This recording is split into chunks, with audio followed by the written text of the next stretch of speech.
Oke, lanjut kita ngomongin masalah navigasi lagi nih di apa di iPhone ya.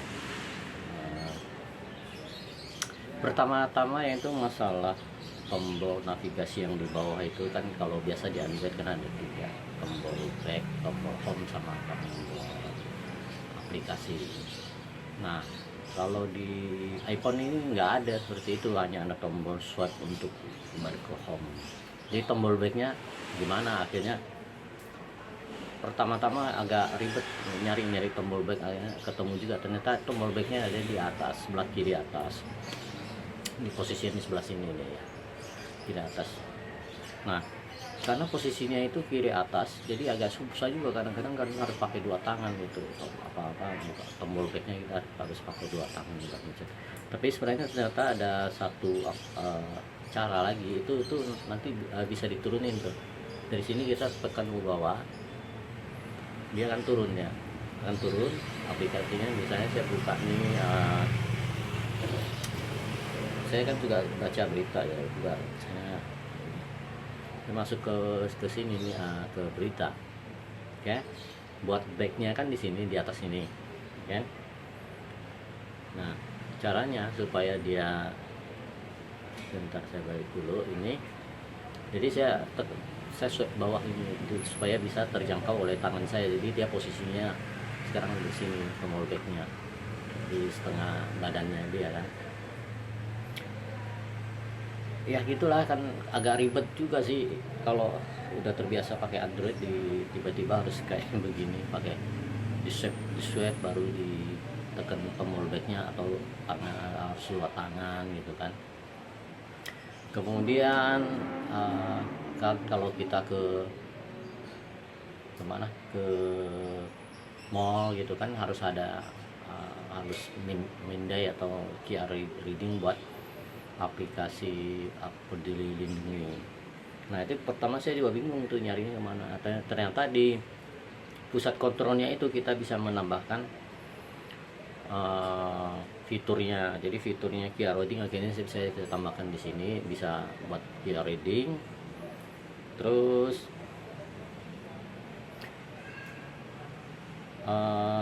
aplikasi switching, jadi dari aplikasi ke aplikasi yang lain. Kalau misalnya kalau kita baru buka aplikasi, kemudian kita buka aplikasi yang lain, terus kita mau balik lagi, itu kalau di Android itu gampangnya kita tinggal ada tombolnya, kita pencet tombolnya, nanti terbuka ya aplikasi yang masih terbuka gitu, tinggal kita ganti aja gitu. Kalau ini susahnya kenapa? Karena kita harus tarik dari sini ke bawah nih, tarik ke atas gitu setengah, nanti baru muncul nih semua aplikasinya yang masih terbuka. Jadi itu yang harus kita sering-sering lakukan nih, supaya terbiasa dengan mode navigasi seperti itu. Terus apalagi, tampilan bar di Safari. Jadi kan kalau misalnya kita pakai aplikasi, kalau Android tampilan barnya ketika alamat bar apa segala macam itu kan selalu di atas nih, kita ketik di atas itu kan, keyboard di bawah. Malah kalau ini yang katanya sih Android yang tipe apa namanya 15 ini, seri 15 ini, iPhone ya, iOS 15 ini, alamat barnya ini ada di bawah, address barnya ada di bawah. Jadi kadang-kadang nyari di atas, tahu-tahu ini ada di bawah. Jadi aduh ya gitulah. Kemudian apalagi ya, bahasa di aplikasi yang saya pindahin ya, kayak apa namanya, Tokopedia. Saya kan sering belanja di Tokopedia kan. Itu kalau di aplikasinya itu semua berubah jadi bahasa Inggris. Jadi jadi semua itunya berubah jadi bahasa Inggris karena saya menggunakan HP saya menggunakan bahasa Inggris. Ya. Nah, ternyata itu bisa di-set, tapi per aplikasi. Jadi kita masuk ke settingnya, nanti kita bisa memilih aplikasi apa yang pakai bahasa Indonesia, pakai bahasa Indonesia atau pakai bahasa Inggris. Masuk salah satunya ya ini, Bukalapak ini, Bukalapak, Tokopedia. Semuanya aplikasi yang terinstall saya satu klik, pakai bahasa ini, pakai bahasa ini. Ribet nih. Ya, tapi mau bagaimana.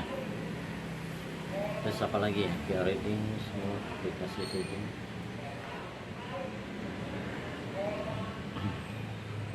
Ya saya pikir sementara ya itu saya ngomongnya itu dulu ya aja ya. Cuman kalau untuk kita mau memberikan apresiasi kepada iPhone ya, saya pikir ada beberapa juga hal yang harus kita perhatiin dari bagusnya iPhone itu. Pertama sekali dari segi kameranya itu dia udah ada gimbalnya kayaknya. Jadi kalau kita bergerak cepat ini naik turun itu smooth sekali, dia nggak akan bikin orang yang nonton itu pusing palanya gitu. Ya kan, nah, kameranya memang bagus, dia hasil jepretannya juga bagus, hasil videonya juga bagus. Kedua adalah bootingnya sama cepat sekali, kita nyalain sebentar aja udah masuk ke HP-nya. Jadi tampil logo Apple Pro-nya itu cuma sebentar doang. Terus sangat halus sekali gerakan gitunya, termasuk cepat lah, nggak ada lag-lagnya gitu. Nah terus ada lagi screen shooting, saya lupa mau ngomong screen shooting kalau di sini ini ada. Kalau sekarang saya ngomong Android dulu ya. Android kalau misalnya saya pakai HP saya yang lain itu kan ada Xiaomi nih, ada Xiaomi yang 5G ini, Xiaomi berapa saya lupa. Dia itu tinggal kalau kita mau ngambil screen shooting itu kan pakai di garis pakai jari doang 3 stret udah keambil screenshotnya ya kan. Terus tinggal kita kirim mau kemana gitu kan. Nah kalau Samsung S121 Ultra kemarin kan saya pakai S Pen. Jadi S Pen saya pakai aplikasi S Pen-nya, buat ngambil, buat nulis di ini nulis di hasil screenshotnya. Jadi saya tinggal pakai itu capture terus nulis, atau enggak saya simpan aja langsung pakai S Pen gitu kan, enak. Ada tulis layar namanya aplikasi itu, S Pen-nya ada, ya kan ada fitur-fiturnya, ada tulis layar. Nah kalau ini saya perlu pelajari ada 3 cara. Yang pertama itu pencet tombol ini volume atas sama power bersamaan, cekrek. Nah nanti dia saya salah ini, ini loh tombol bandar.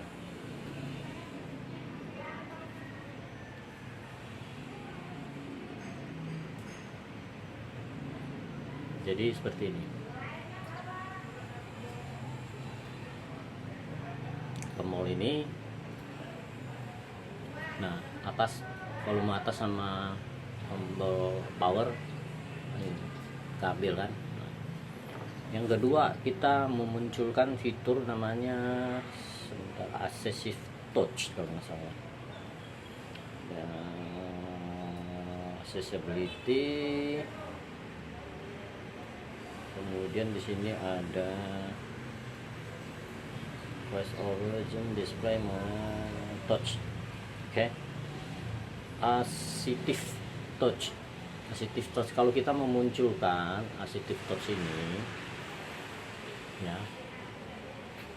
dia akan ada icon kayak gini nih, tombol ini. Kita masuk ke tombol ini, saya udah set di sini ada screen capture. Jadi saya tinggal klik, dia ngambil. Oke. Itu yang cara kedua. Cuman kan kalau ada tombol assistive touch ini kadang-kadang suka mengganggu juga, karena ketik-ketik tahunya tanda bawah-bawah kayak ketekan gitu kan. Jadi saya jarang pakai ini, kalau enggak ini sama sekali nggak terpaksa ya. Terus saya pakai cara yang ketiga, yaitu back tap. Back tap itu sama juga settingannya di touch juga. Ini back tap. Sebentar saya matiin dulu assistive assistive touch-nya. Ini back tap ini posisinya on, jadi ada double tap sama triple tap, jadi 2 kali ini ketok di sini atau 3 kali. Kalau 2 kali saya set di sini reachability, artinya setiap kali dua kali ketok, dia aplikasi yang itu yang jadi setengah itu shape bawah itu, yang kamera atas turun ke bawah itu, nah itu yang namanya reachability atau istilahnya gampang terjangkau lah gitu. Terus kan triple tap, berarti kalau tap 3 kali tak dia baru screenshot kayak gini. Screenshot kan tap 3 kali. Ya itulah, memang kalau kita ngomongin iPhone ya satu ya, bagusnya ya, kalau kita ngomong bagusnya ya itu baterainya awet, mungkin sampai awet sekali. Saya pemakaian seharian nelpon apa segala macam, nelpon sampai berjam-jam juga. Baterainya kalau udah sore malam tinggal 20-30% lebih. Kalau jarang ada kegiatannya nggak banyak, itu saya masih dapat hampir 50%, 40% lebih sisanya. Tapi kalau kalau saya pakai S21 Ultra yang kemarin itu, bahkan siang hari pun kita baru jalan nggak lama itu saya harus ngecas. Makanya di HP saya, di mobil saya selalu tersedia power bank sama cas buat HP. Sampai di toko kira jam siang ada sore harus dicas lagi karena udah kurang banyak. Malam apalagi, malam saya cas penuh kemudian saya matikan.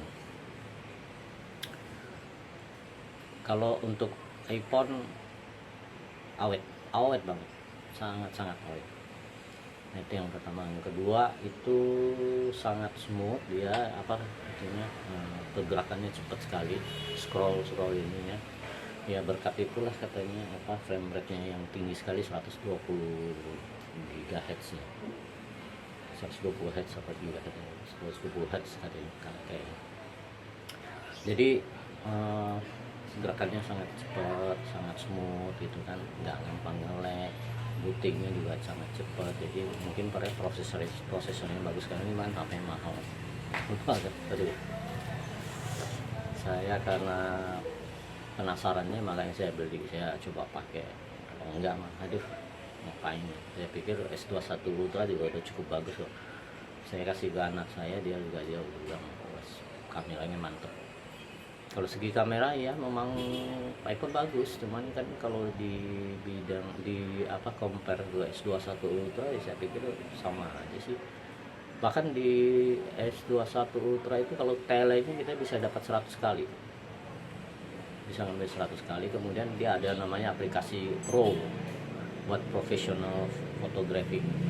Nah itu juga bagus, jadi kita ngambil cairan dan lain sebagainya ada di situ, ya kan?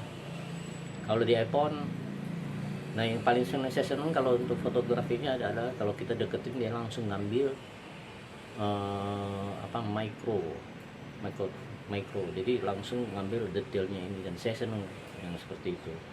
Karena di S21 Ultra pun saya selalu pakai makro buat ngambil foto jarak dekat. Kadang-kadang kan saya kalau belanja di Alfa Media atau apapun itu kan saya selalu ngecek itu kadar gulanya berapa banyak. Jadi kalau pakai makro itu saya foto dulu, saya dulu. Oke, kira-kira gitu dulu, nanti kita lanjut yang lainnya. Bye bye.